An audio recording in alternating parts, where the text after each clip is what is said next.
श्री कृष्ण कन्हैया लाल की जय।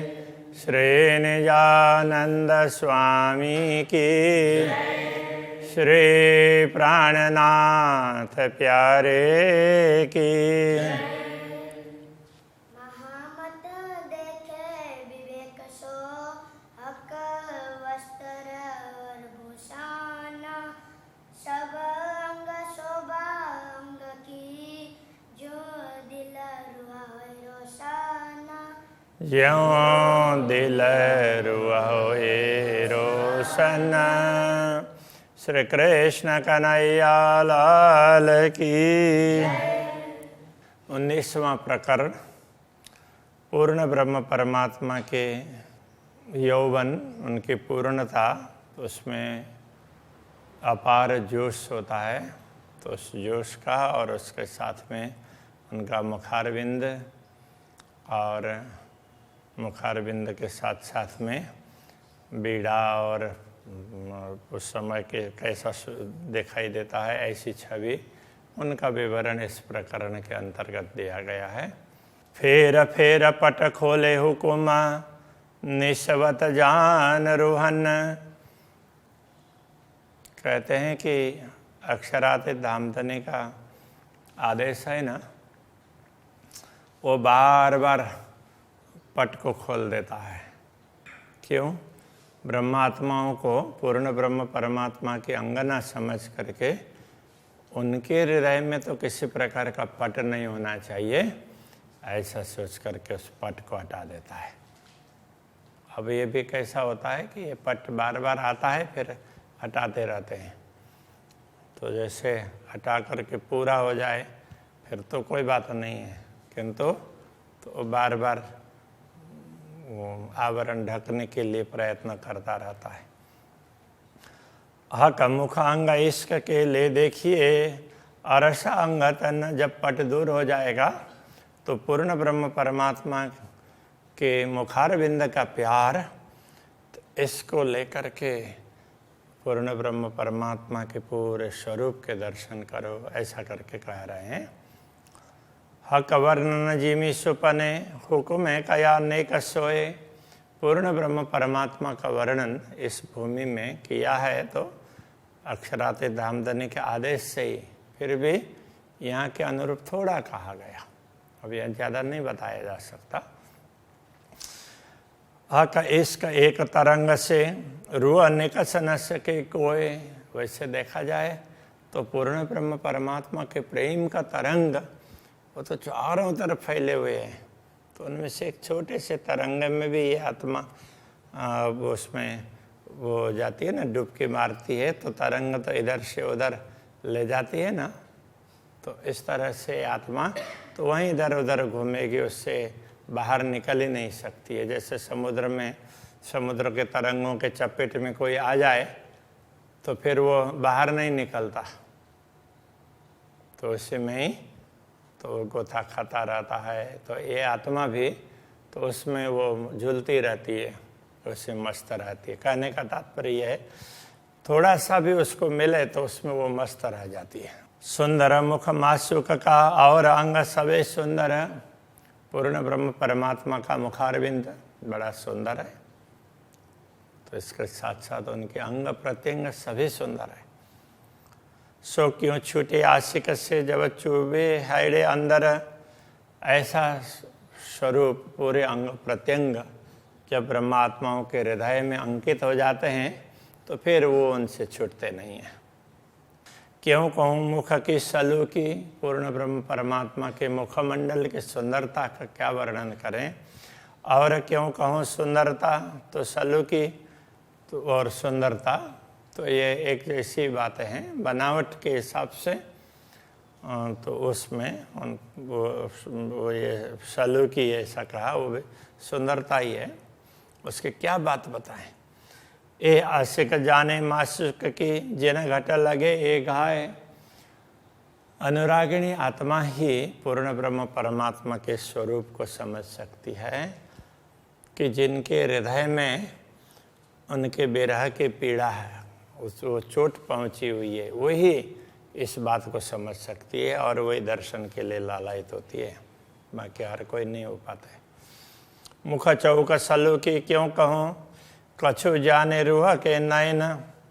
पूर्ण ब्रह्म परमात्मा के मुखमंडल की सुंदरता को कैसे बताएं? तो ब्रह्मात्माएं थोड़ा बहुत जानती है, तो कभी उनके नयनों को जानती है, क्योंकि उनके नेत्रों से कभी कभी उनको इशारे का ख्याल होता है। ये सुख सोई जान ही जाको हक करे स्वामी सैन। तो ब्रह्मात्मा, वही ब्रह्मात्मा इस सुख को समझ सकती है जब पूर्ण ब्रह्म परमात्मा, तो ब्रह्मात्मा देख रही है तो वो देख करके उन आँखों से कुछ इशारे करते हैं, संकेत करते हैं, आँखों से कुछ समझाना चाहते हैं। तो वो ब्रह्मात्मा जो इस बात को समझ सकती है, वही इस रहस्य को जान सकती है। सुख पाइए देखे हरवटी, मुखला लाल अधूर। तो अब मुखमंडल में क्या है? हरवटी ये चिबुक नीचे का भाग है, और फिर ये लांक गहराई है, फिर अधरोष्ट है, फिर ऊपर का ओष्ठ है, अंदर मुखारबिंद, अंदर दंतावली, जिह्वा वगैरह, तो ये सब है, फिर नाक वगैरह। तो ये ना एक एक, तो उसमें क्या है कि बड़े सुंदर है। दंत, जिह्वा, बीच तंबोला, और दांतों के और जिह्वा के बीच में तंबोल, तो तांबुल का बीड़ा लिया हुआ है। मुख बोलत मीठी मधुरा। उस समय वो बोलते हैं तो थोड़ा सा स्वर अलग से निकलता है, तो अलग प्रकार का माधुर्य उसमें दिखाई देता है। मुख मुदे अधूरा बोलता। तो मुख को, अब वो तांबुल को पकड़ने के लिए मुख को तो बंद करके फिर बोलते हैं, एक तरफ का ही वो ओठ चलता हो ऐसा लगता है। वाणी प्रेम रसाला। तो वाणी बड़ी प्रेम रस से परिपूर्ण होती है। आशिक को छवि चुभ रही। अनुरागिणी आत्मा के हृदय में तो ये छवि अंकित हो जाती है। जानो हाइडे निश दिन भाल। तो ये छवि अंकित हो जाएगी तो रात दिन उनको ये इसके दर्शन के लिए तो ये बात हृदय में चुभती रहती है, कब दर्शन होंगे दोबारा, कब दर्शन होंगे, वही चाहना बनी रहती है। शहुर कीजिए का अंग रंग, कई तरंग लाल उज्ज्वल। जब पूर्ण ब्रह्म परमात्मा के मुखारविंद को और मुखारविंद में मुखमंडल के दर्शन करते हैं तो उनके अलग अलग अंग, उसमें अब क्या है, कई तरंग लाल उज्ज्वल। तो उज्ज्वल मुखारविंद है और उसमें लालिमा भी है, तो उसकी तरंगें दिखाई देगी। देत गौर सुख सलू की। ये गौर वर्ण को देख करके और उसके सुंदरता को देख करके शोभा क्यों कहूँ बिना मिसल। तो अब उनके लिए तो उदाहरण ही दिया नहीं जा सकता है, तो ऐसी शोभा को क्या बताएं, कैसे बताएं, क्योंकि दूसरा ऐसा कुछ हो तो उदाहरण दिया जा सके ना। तो ये ऐसी सुंदर शोभा है तो उसका उदाहरण भी दिया नहीं जा सकता, तो उसको बताएं कैसे। हक मुख थे बोले वचन। पूर्ण ब्रह्म परमात्मा अपने मुखारविंद से वचन जब बोलते हैं, स्वर मीठा निकलता, मधुर स्वर निकलता है। सो सुनता अरस रूहों को, दिल उपजता का लज्जता। वो बातों को सुन करके ब्रह्मात्माओं को परमधाम का स्वाद प्राप्त होता है। यदि नश्वर शरीर धारण करते हुए भी तो ब्रह्मात्मा इतनी तल्लीन हो सकती हो अक्षरातीत के प्रति और उनकी बातों को सुने तो उसको अपार सुख प्राप्त होगा। परमधाम का जैसा सुख होगा वो दुनिया में ऐसा सुख नहीं मिलेगा। हक स्वर कैसा हो इसी और कैसी हो इसी मुखवान।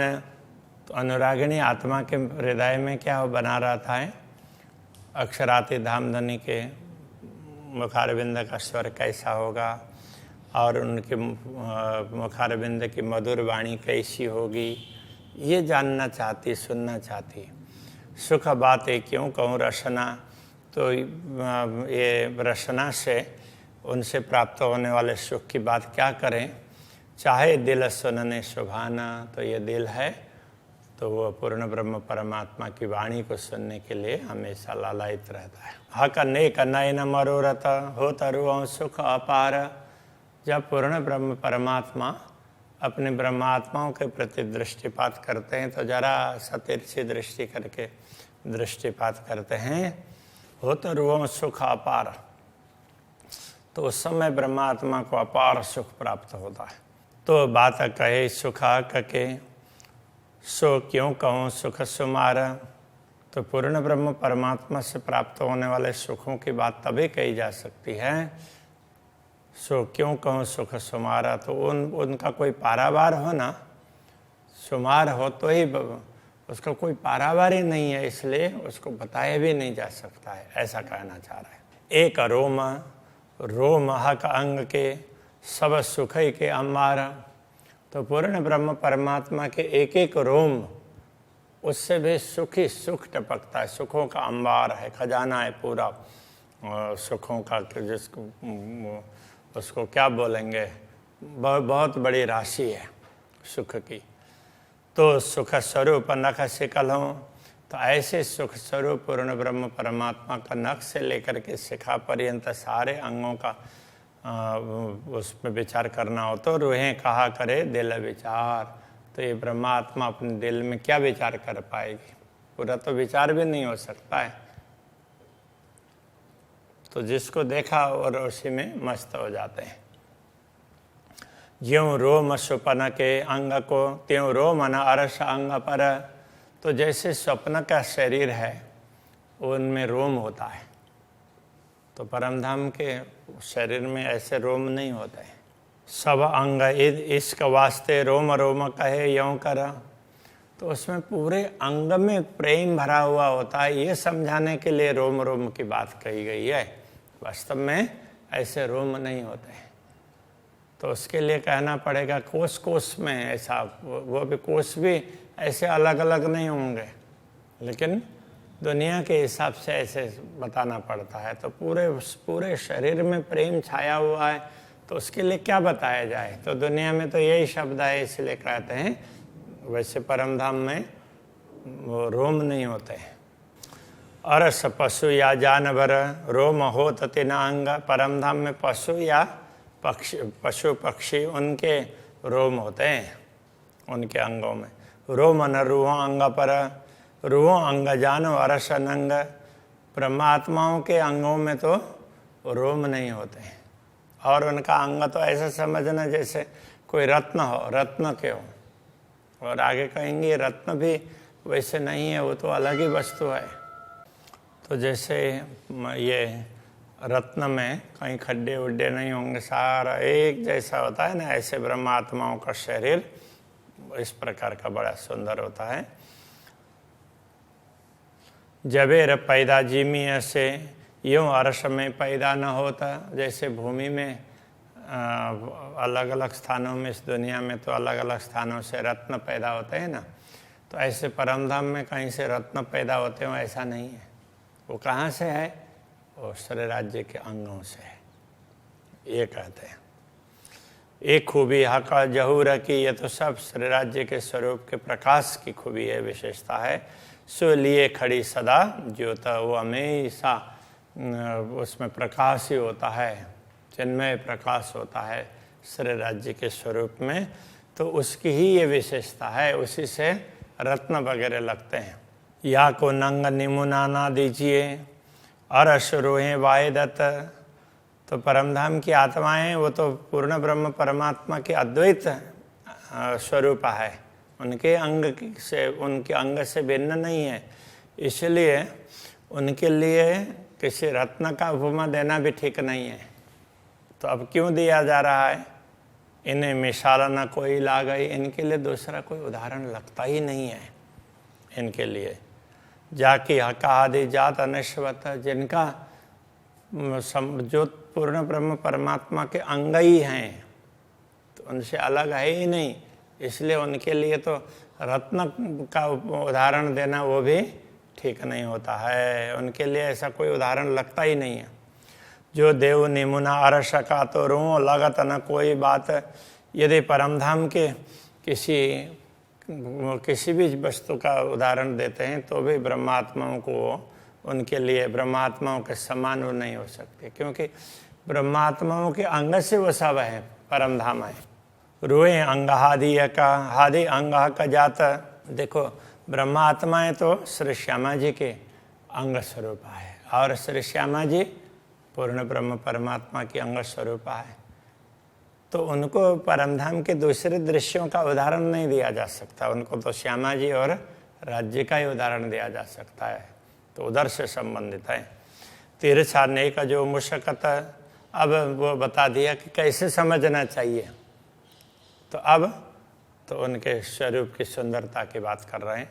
तीर्थ छाड़ने का जो मुखशत सो डार मार डारत मुतलक, तो तिरछी दृष्टि करके श्री राज्य जब मुस्कुराते हैं तो ब्रह्मात्मा तो उनके प्रेम में ओतप्रोत हो जाती है, तो मानो वो घायल हो गई हो, उनको दूसरा कुछ दिखता ही नहीं है, बस उसी में वो मस्त हो जाएंगे। जो कदी सनमुख होए यौं रूह सो, तो क्यों जीवे रुआ आशिक। यदि यही स्वरूप ब्रह्मात्मा को हमेशा दिखने लग जाए सम्मुख में, तो क्यों जीवे रुआ आशिक, तो अनुरागिणी आत्मा तो कैसे वो उसमें जी पाएगी।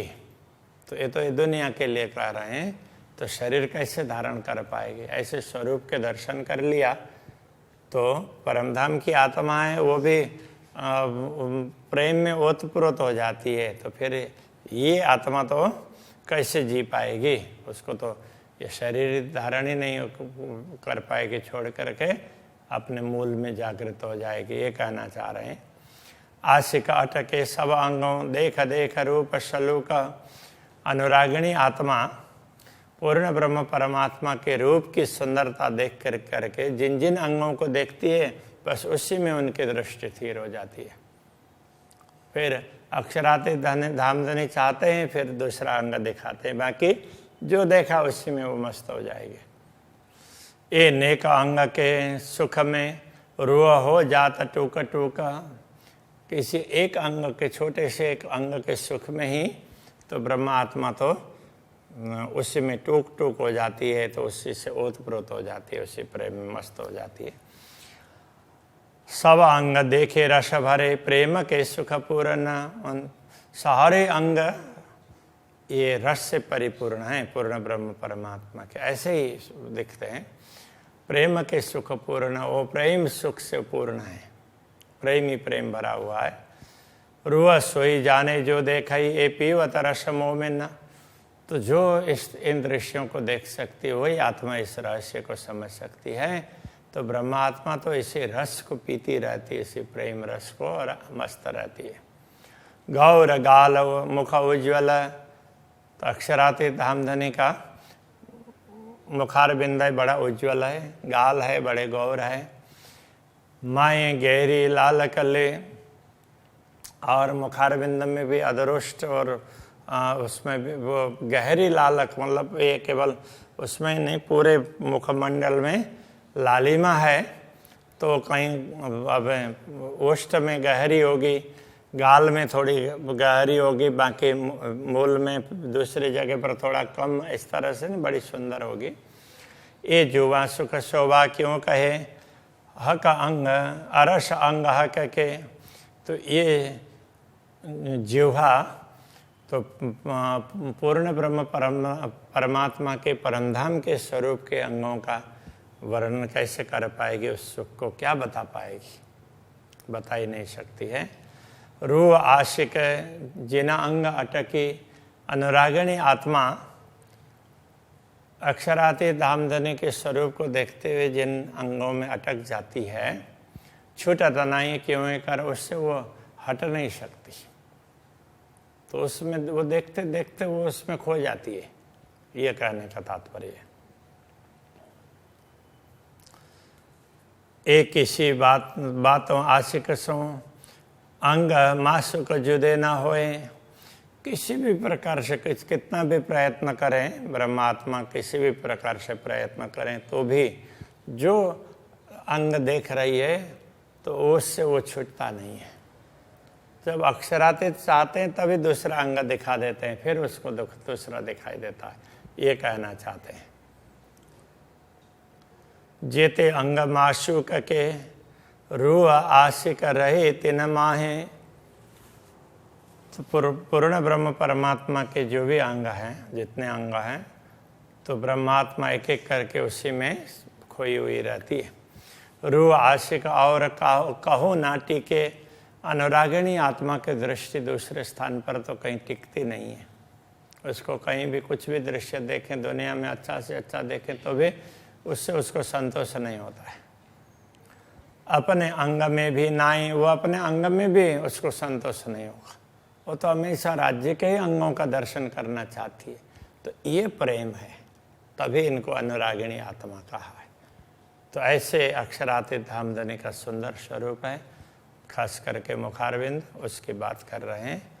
अभी के प्रसंग को यही रखते हैं। श्री कृष्ण कन्हैया लाल की।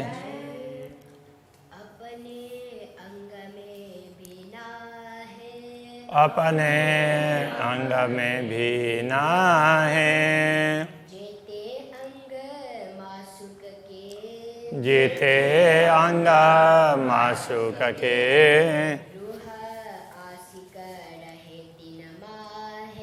रूह आशिक रहे तिन माहे।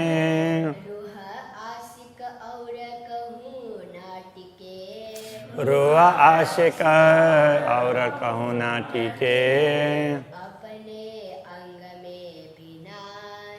अपने अंग में भी ना है,